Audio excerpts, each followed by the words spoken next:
Hi, I'm Dominic Kingston, And I'm Leah Lavoie. and welcome to the Corp Diem podcast. So today we had the pleasure of talking to Geoff Best. Geoff started his career as a branch manager at BDC. He worked in the banking industry until 2008 when the financial crisis forced him to look at a new career. He then ventured into the world of entrepreneurship with two businesses. The first one, Simplex Legal. The goal was to make legal advice accessible to Canadian businesses at better value with a human touch. The second one was a barbershop, two completely different businesses. In 2021, he sold the company to a global firm, his second liquidity of a startup. He's had several business ventures since, including the tool we'll discuss today, Frank the Straight Goods. Geoff, welcome. It's my pleasure to be here. Thank you both. So Geoff, I've known you for years, and I've noticed often you'll ask people, what is their unique ability? Mm-hmm. And it's always found that interesting. Where did that come from, and why do you use that? It's an interesting concept. It's something that we stole with honor from the strategic coach program that my partner Martine took.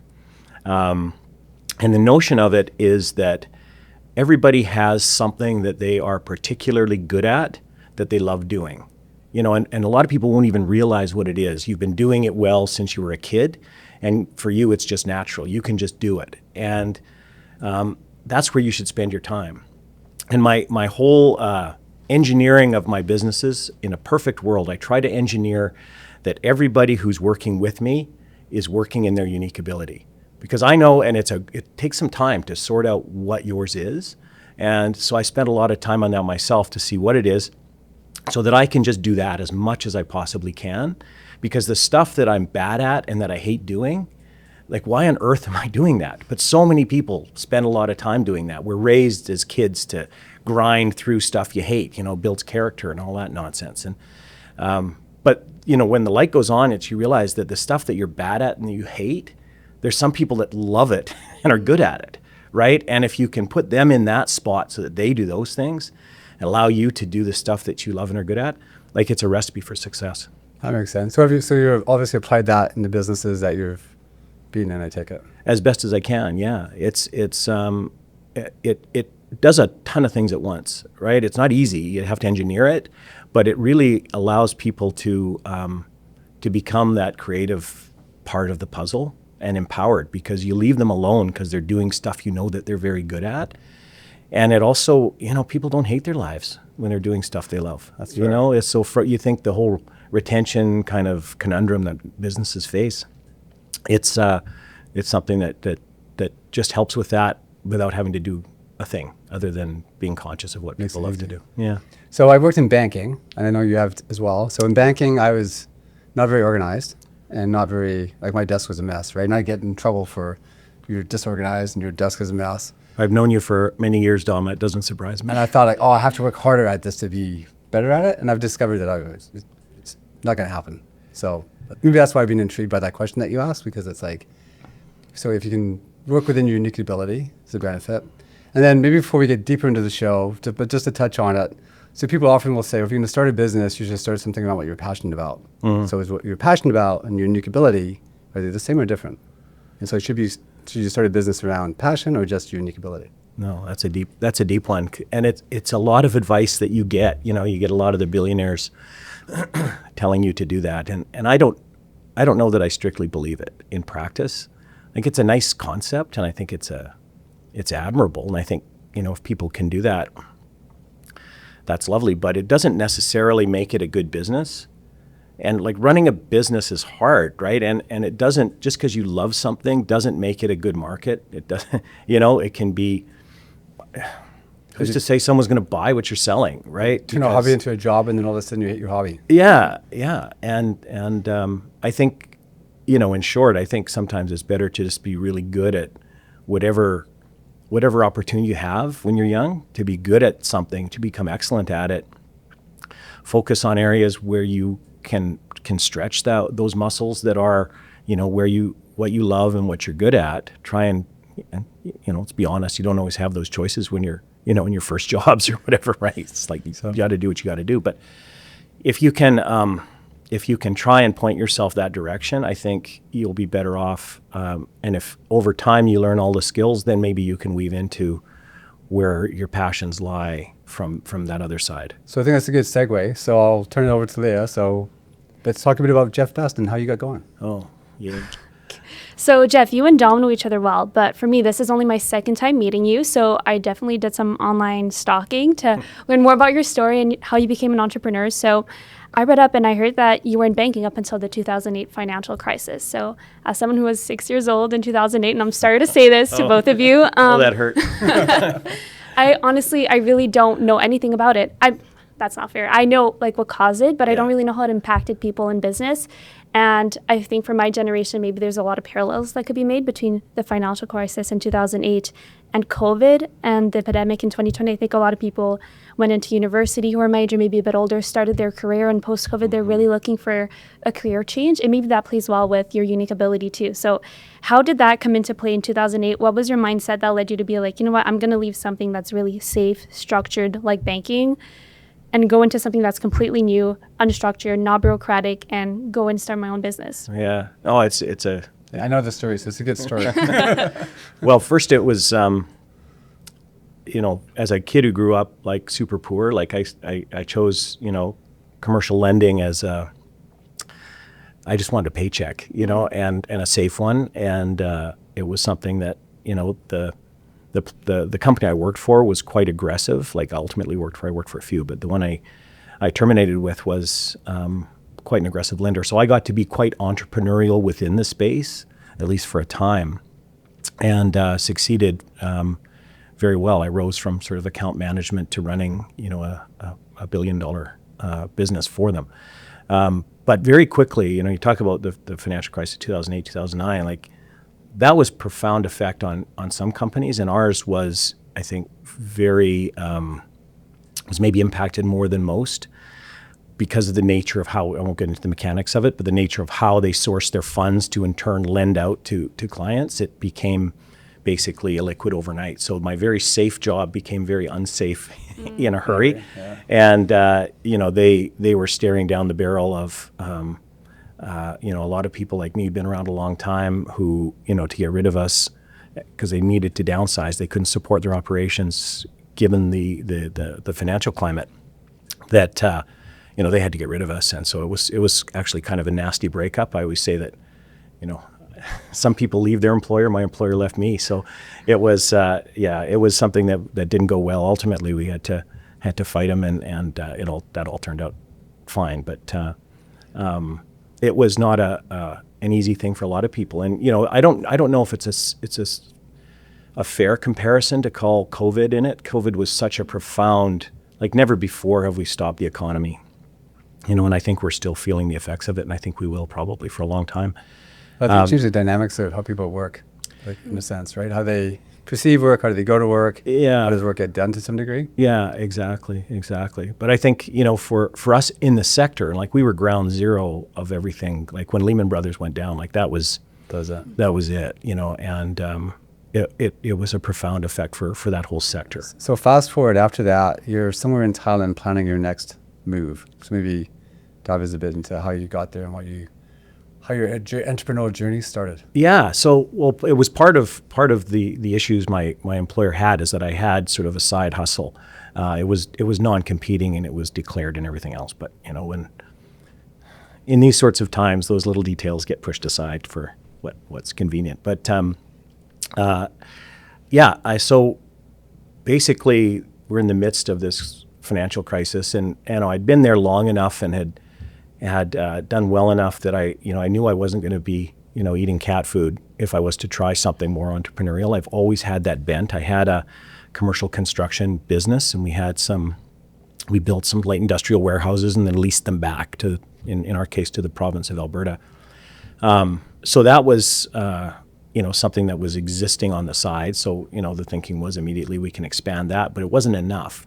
So perhaps the greatest bit of salesmanship of my life is I convinced the then associate general counsel for it's General Electric is the company we're talking about, and our GE Capital, and convinced her to stay here in Alberta and do something. We enjoyed working together very well, so we spent sort of the first year we spent just prefacing the time frame you're talking about, Dom. We spent a year sort of consulting and just sort of getting our feet wet, and we ended up then saying, you know what, we got to launch something of our own. Consulting, if we're going to do all this pain and agony, we'll do it for our own purposes. Consulting's hard. It's very hard. Okay, I don't have to tell you. So we both loved Asia. We loved Thailand and still do. And so we went over there and we spent better part of 3 months there. And started with literally Post-it notes on the wall of business ideas and what we should do. And then monsoon blew through and blew them all down. So I had to start again. And it was a fantastic spot. It was very authentic. It was a pool house, over the Andaman Sea, and had internet but no windows.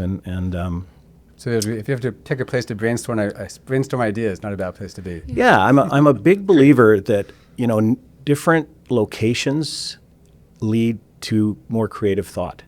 I've always sort of laughed at the notion, you can get up in your same bed, take your same drive into work, sit in the same boardroom, and then it's like, today now be creative, right? Yeah. It doesn't work that way. So, when your brain's on fire on something like that, figuring out how to buy food, it just, I think, opens your mind. So basically came back with the idea for 2 businesses and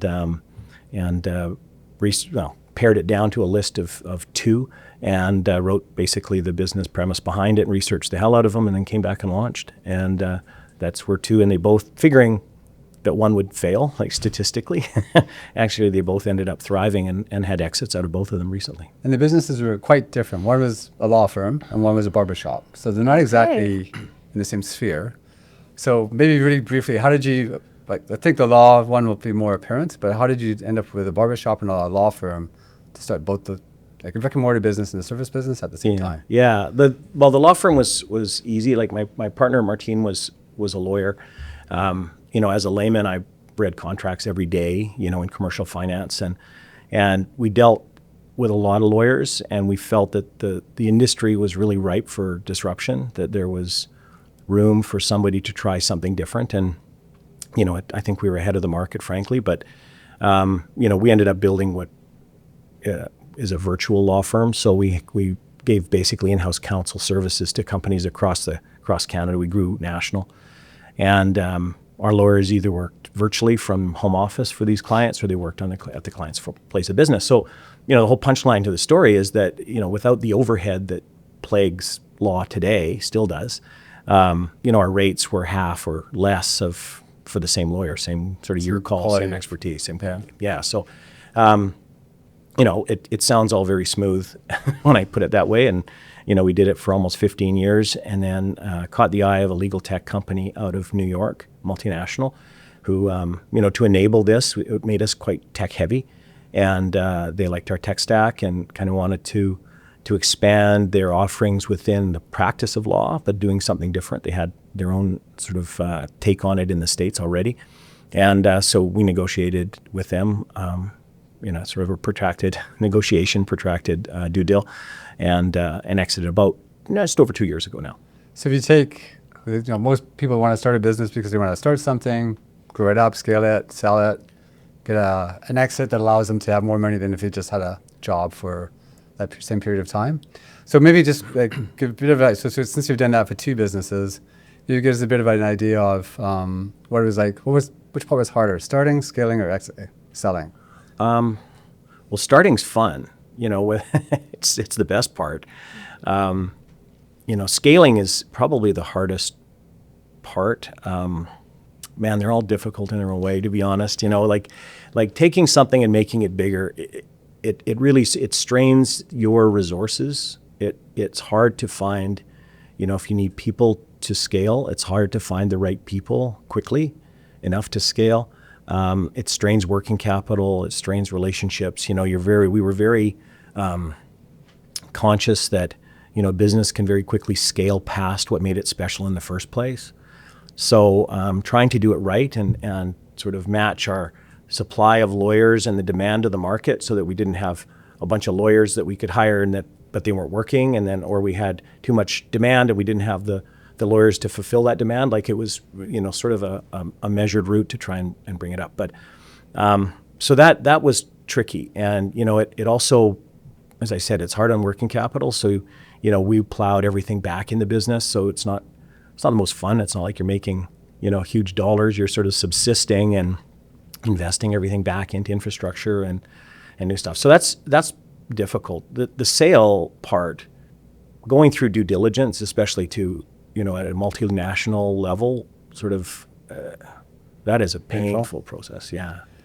Yeah, it took almost 6 months in our case. And I think the other part of people think of being in business, you look at like the business side, but forget there's a human running the business, right? And that human has other life events and this and that going on. So I'm not sure if you want to go there, but there's like, I think during the sale, you were having some like other challenges that would make life complicated. Yeah, it was, there was my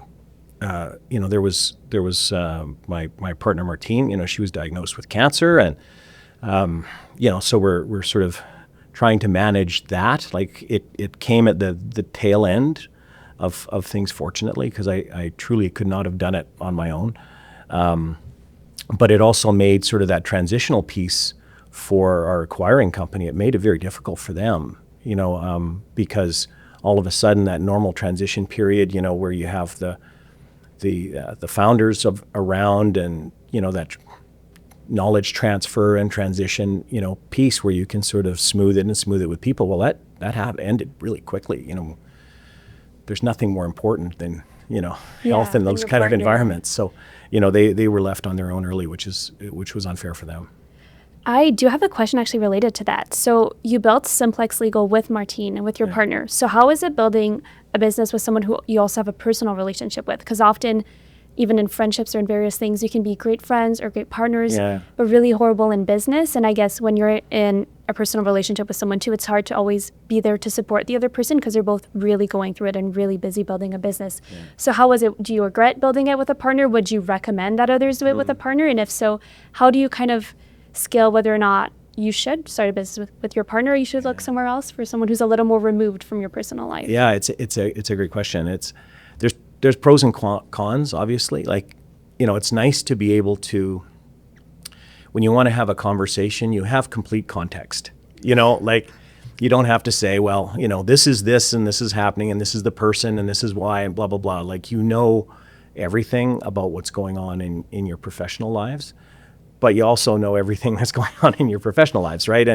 And it's very difficult to make it not bleed into the rest of your life. And if you can have a bad day at the office or a setback in the business, like it's just not have it at home. It's virtually impossible not to have your home life impacted from it. And we learned a lot over the years, and it was very difficult to sort of manage that piece of it. So we set very strict rules that after this time, like we did not talk about the business, full stop, and like time in the day, like after 10 p.m. Yeah, like it was earlier. It was basically like after like supper time on, like talk about anything else except that. And obviously there was times where you just had no choice, but it was an important thing to try and compartmentalize, and so you can actually thrive and have have a bit of a work-life balance when your work's also at home. No, definitely. And with Simplex Legal, did you go into it with the goal of selling it, or was that something that kind of just happened along the way? Was it hard to let go of something that you've spent so long building, or was it kind of just like, okay, I've had a good time, I'm kind of over it, I'm ready to move on to the next step? Talk about blind spots. Yeah. I mean, what did Geoff not know about the business before you started it? No kidding. That's a good one. Like, and that's where things are different. Like, you presume a lot with another person, especially someone you're involved with personally, and that you kind of presume that you're aligned on things. I think maybe sometimes more than you actually are.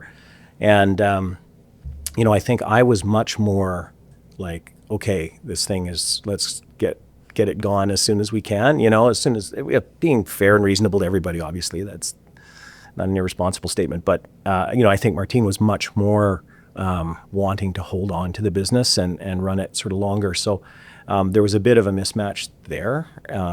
But I think by the time that it sort of was at a stage where someone would look at us, I think she was at a place where it's like, okay, it sort of lined up and made it. But the other issue that was specific to this business that was particularly straining is, Martine is a lawyer, and it's a practice of law. So, and I'm not a lawyer. So, she could deal with all of that side of the business, and she was obliged to deal with that side of the business, and I couldn't and didn't want to deal with that side of the business. But so everything else, sort of the finance side and the marketing side and everything, that's where I got to know Dom, as an aside, was my domain. But as much as there was a hard wall that prevented me from sort of getting in her lane around the practice area, there was nothing stopping her from coming into mine. And, naturally curious people, and, everyone has ideas, and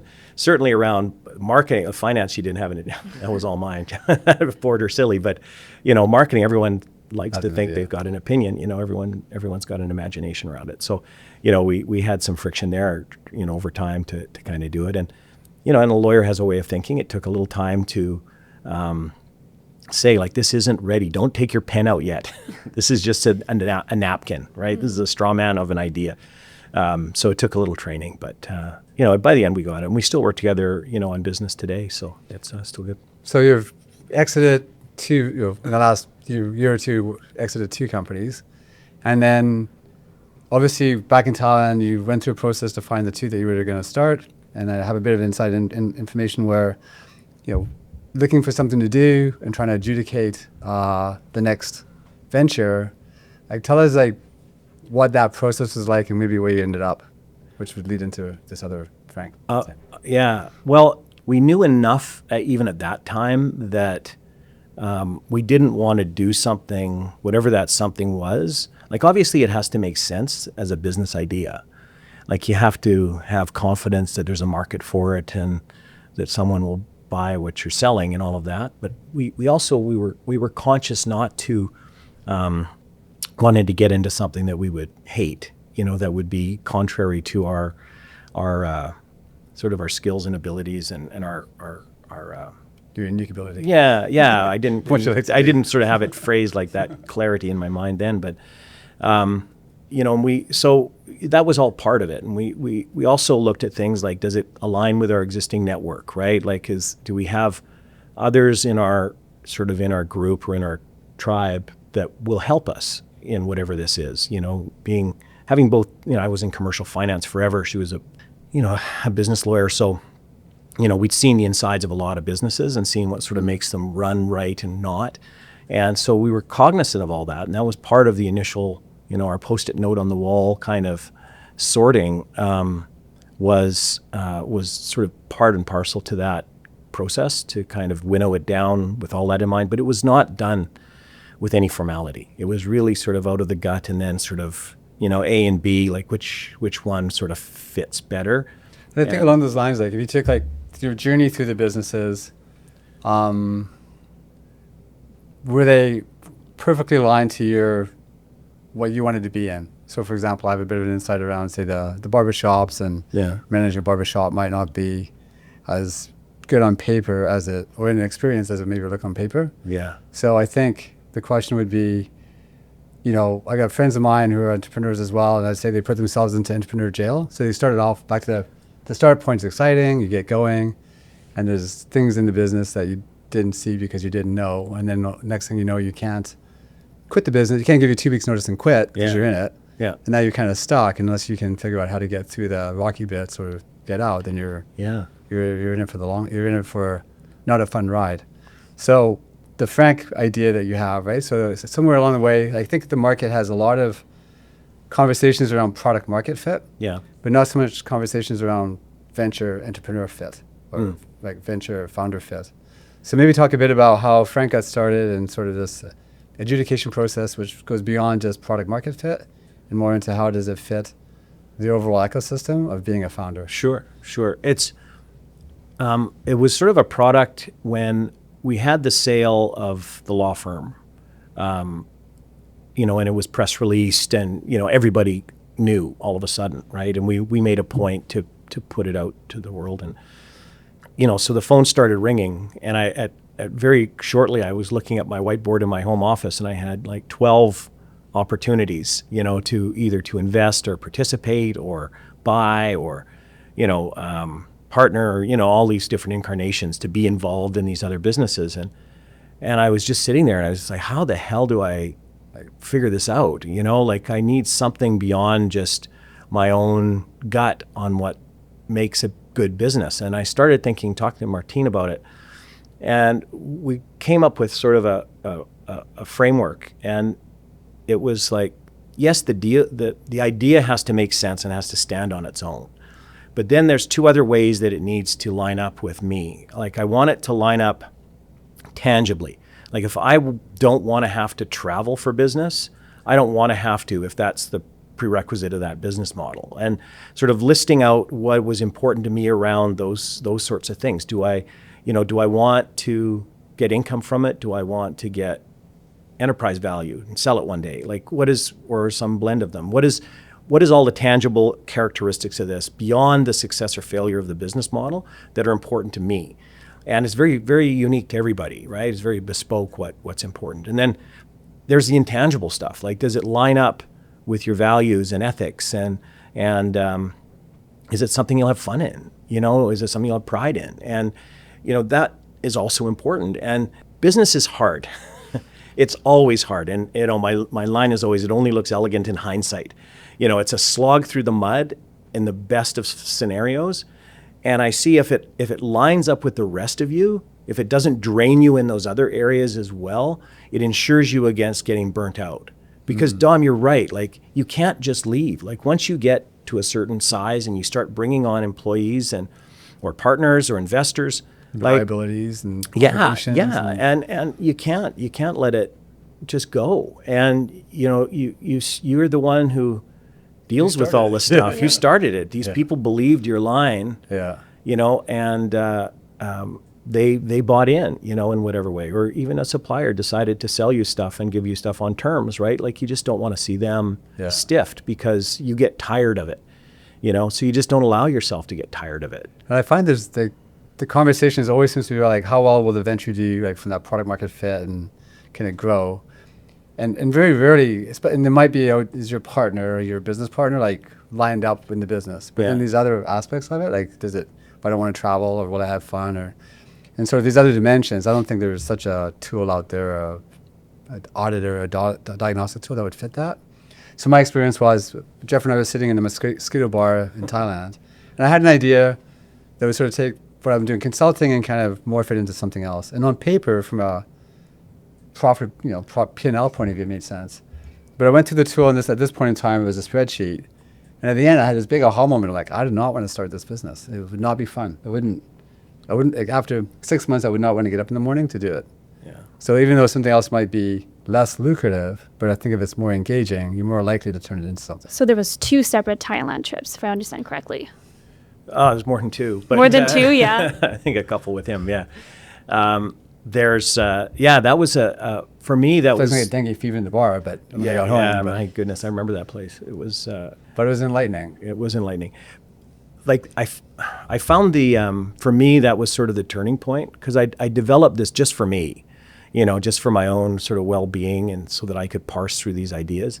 And when I saw the effect with Dom, how it was like an important insight that this thing delivered. And honestly, neither he nor I, and quite experienced people, in business, and neither one of us saw it until it was sort of forced through this filter. Yeah. And it's like, I said, you know what, this is something I'm going to do more. So I developed more of it. I made it into a more formalized, accessible kind of tool, and we're doing something with it now, because it's a give back. It's one I don't really care. Yeah, so tell me It makes money on, but a bit about like what the Frank tool is today. Like, so it went from a Excel sheet in the mosquito bar to I can go online and I can interact with this diagnostic tool to help like an entrepreneur decide not will the venture be successful, like sort of from a business model point of view, but you as the entrepreneur, is it aligned to you to make it successful? Yeah, like it certainly touches on that, because if it's a bad idea, and obviously this isn't, it's a question and answer kind of thing. It can't know all, but there's some obvious red flags, some things that you should really think about that around the business model itself that I think are germane. But then it goes into that alignment piece, tangibly and intangibly, does this business model align? And it started with that, and then I was basically, based on the score, kind of doing the assessments, for friends and kind of thing, and say, okay, this is what this means, and this score is off. This is something you should really think about. And then, I've been really wanting to apply AI in a real world case. And so I thought, well, I've got this thing sort of sitting here, coded. And so we worked with Amy, which is an organization that works with the University of Alberta, sort of the bridge between the In business Edmonton, community yes. and between the two. And we layered on that basically did the interpretations using a large language model on it. And then obviously with us refining it behind the scenes and training it so that it could see kind of and give these kind of responses back with a degree of accuracy around it, but also something at scale. And that's, technology brings scale. So what kind of person should take the Frank test? Because for me, I'm not in a place in my life where I want to start a business, but I'd be interested in learning more about myself, what I'm good at, what I'm not good at, what I'm interested in. So obviously it can be used if you want to invest in a business, if you want to start a business. But even I'm thinking of like students who are unsure what they're studying, about their abilities, what they're interested in doing. Because what you were saying earlier really resonated with me. I know a lot of people were like, because I went to business school, they're like, I'm in accounting because that's where the money is. And I'm like, no, accounting is not as easy as it seems. It's a lot of work. And if you hate it, who cares how much money you have? You're going to spend your whole days miserable. So I'm wondering if students could even use a tool like Frank just to learn more about themselves, even if you're not looking to start a business. Does the information they give you kind of just give you more context for like, what am I good at? What can I apply my skills to? I think it could. It works best. I'll say this, Leah. It works best with a real live project in mind. Mm-hmm. Like I think in a student application, like if there was an entrepreneurship class, perhaps. There are. I think to sort of take the idea through it and look at it from that. And it does, like going through and being asked questions it's questions you wouldn't necessarily think to ask. There's no magic to it. It's just a product of, 100 years in business and watching businesses that have succeeded and failed, and talking to a lot of entrepreneurs that are a whole lot smarter than me and asking them kind of what they find are important qualities and questions that they would ask themselves or wish they would have asked themselves. So that's where it came. So I think from a, for people on at every stage of their journey, I think there is an application. I think, as long as there's a real life, like even if it's like, I'm going to start college pro painting, over the summer, like why not? Right. And you will get insights into it and insights into yourself. And I think if you do that along with, some sort of personality testing, like even in abbreviated form, I think it's a good start to figuring that whole unique ability thing out. And you made a comment that you're paying it forward. So maybe just a bit. So anyone that goes to the Frank site and logs on to use the assessment, maybe talk a bit about like how you're paying it forward. Yeah, it's the notion of it is to really be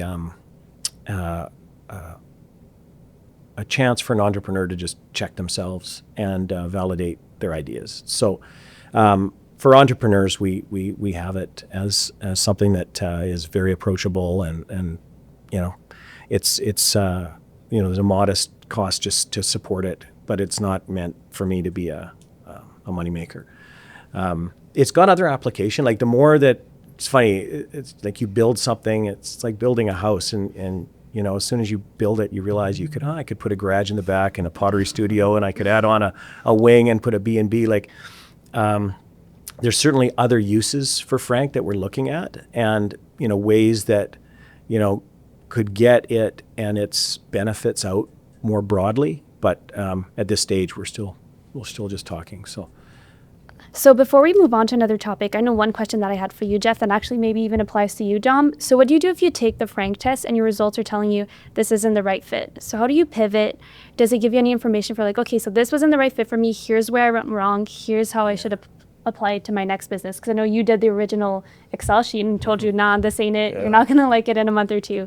So how do you pivot after that? Yeah, like what it looks at is it looks at the two poles in your answers. So it looks at things that are particularly low scoring.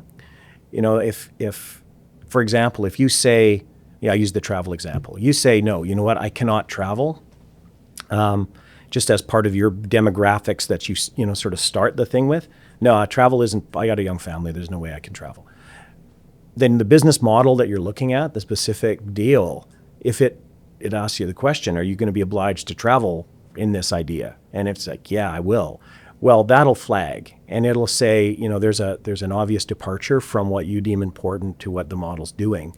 You know, could you consider, and this is where the LLM that's sort of behind the scenes has been really good at suggesting alternatives. You know, have you considered, is this business model, could it be done virtually? You know, is there a way to do it remotely, or is there a way to, you know, group travel in it or pivot away from it? And so it identifies the biggest negatives and suggests ways that you could mitigate them. It also suggests, like, these are the things that are standouts. So make sure that, you know, you keep this in mind. Is there ways that you can emphasize whatever these strong points are?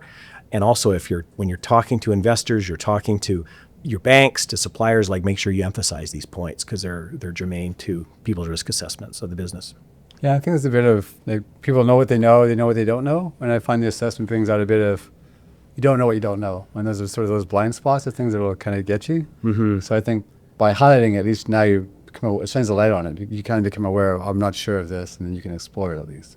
So you might even find your own solution within the questioning. Yeah, and obviously it's not, you know, people go to school for a long time to sort of sort these things out and spend lifetimes trying to answer these questions. So it's not meant to be an exhaustive silver bullet for everything. And, you know, there's going to be things that cannot be contemplated in it. But what I've found the greatest use is it started some great conversations, or raised some things for me to say, you know what, I never thought of that. I'm going to make a phone call, talk to somebody who knows more than I do. Yeah, I think chess is like, business is a bit like full contact chess. It's a bit of strategy. Yeah. It's, you know, it's full contact. So I think by having something that highlights parts of the business that you haven't explored, at least allows you to explore it consciously rather than 6 months down the road, you're like, oh, I wish I had thought of that. Yeah. And to your point, Lee, about, you know, what to do and pivots. Pivoting gets only harder the longer you're in, right? Like, if you think of it as building a house, like when it's just on paper, it's very easy to make changes, right? Once you've got the framing done, okay, you can still, okay, let's move that wall, we'll put in this, put in that. But, like, you know, once it's roughed in and the drywall's up, like, you know, it starts getting really expensive and really, really time consuming to change. So, you know, that's sort of part of this is, and you asked the question, I didn't properly answer it, is like when, and like as early as possible. Like as soon as the ideas kind of gelled, I think I kind of like to do this. And I think the earlier the better, because it's really easy when it's just in your head. It's even easier to pivot. And before we move on to the conclusion, I have one last question for you that's related to entrepreneurship. So would you recommend that someone should start a business earlier in their career, like kind of out of university in your early 20s? Or is it better to go out in the field, get a good 10 years of experience, be more comfortable, and then start your business? Because I know for a lot of people, the concern then becomes like, oh, if I'm in my early 30s, maybe I'm married, maybe I have kids, it's going to be harder to be working long hours versus when you're in your early 20s, like I'm 23 right now. I'm like, I don't know anything about starting a business. Like, how could I even imagine that? So I know there's pros and cons to both, but as someone who started your business a good decade into your career, would you go do it differently? Would you go straight out of university, go start a career, or do you think it's better to have some experience? That's a really, really good question. I think there's two obvious windows. Like, I think any time can work, and I just have all the respect in the world for people who are entrepreneurs. I thought when I was on the other side of the desk in commercial lending, I thought I knew so much, you know, and I didn't know anything. Yeah. You know, I knew a lot about, you know, reading a financial statement, but the realities of business, it's very different. So I think there's an obvious window when you are young, when you don't have anything to lose, you know, where you can try something on. And there's, you know, the nice thing about our with the technologies and things that we have at our disposal today, that, you know, you can stand up a business very, very fast and very inexpensively, right? Like, you can get a few subscriptions to some, you know, web services and things, right? Tools and go. So there's a lot of opportunity to do something. Try the market as quick as you possibly can. Like, my advice always is, don't get lost in months and months of doing business plans and all that stuff. Like, as soon as you're in the fog of battle, like, it all goes out the window anyway. You're gonna have to pivot no matter what. So Yeah, there's an obvious window. You just try something. You'll learn a ton. You'll probably fail, but you'll be so much better off than the next time. And I think then there's another obvious window when you've kind of got enough in the bank, or you've got a good second income, to say, okay, we're gonna eyes wide open. We're gonna do this and try something that we can build on. Some people just know what they want to do out of the cradle, but I hate those people. I'm so jealous. I am too. I still don't really know. But, So 2 quick questions before we maybe wrap. One is, do you think there's so we started off the talk with what's your unique ability? Yeah. So do you think there's traits that someone should have to be successful as an entrepreneur? Is there sort of a standard set of personality traits that would fit? to a point, like every business is different and demands different expertise. But sort of flying up 10,000 feet, I think, resilience has to be on the list. Like you just got to keep getting up and dusting yourself off and moving forward. Certainly, creativity is one. Being able to articulate your view and your vision to others and to staff and partners and investors and that, being able to tell your story. I'd say there's, just off the top of my head, I think that's probably the top three.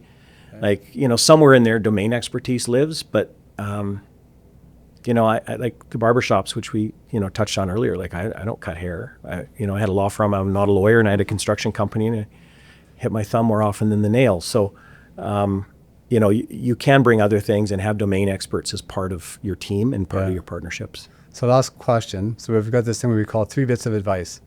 So if you had to give someone who's, and whether you would call them a founder, entrepreneur, or business person, and they're somewhere in the journey, what 3 bits of advice would you have for them? Oh man, I wish I could have thought about this one in advance. We can kind of roll back into it.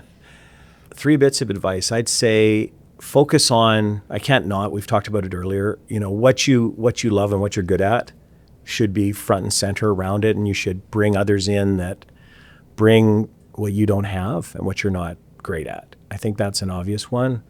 I think not falling in love with any one idea too soon, to look at it critically. There's a lot of ideas you come up with over a bar, over a beer in a bar. Like, the bar rooms are full of good ideas. I think not all of them are great. They can sound good, but looking at them in a measured way as whether it fits. So if Frank comes in? I guess. I didn't mean that as sort of a Frank plug. And I think going in and moving relentlessly forward, like one of the best concepts that we came up with in our business, and when we're starting anything today, is like that first 80%.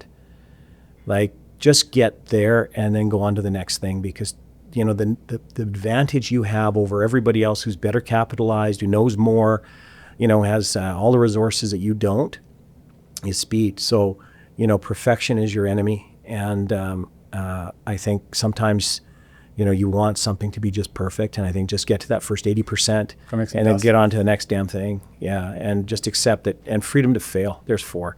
Okay. Like, just to embrace failure. You're going to fail all the time. Give your people freedom to fail. It's like learning to ski, right? If you're just pizza, French fries all day, you're not going to learn how to ski. Yeah. I love pizza. You got to So Geoff, if someone wants to find out more about Frank or go and use Frank, where should they go? It's frankadvice.ai. Well, thanks for your time, Geoff.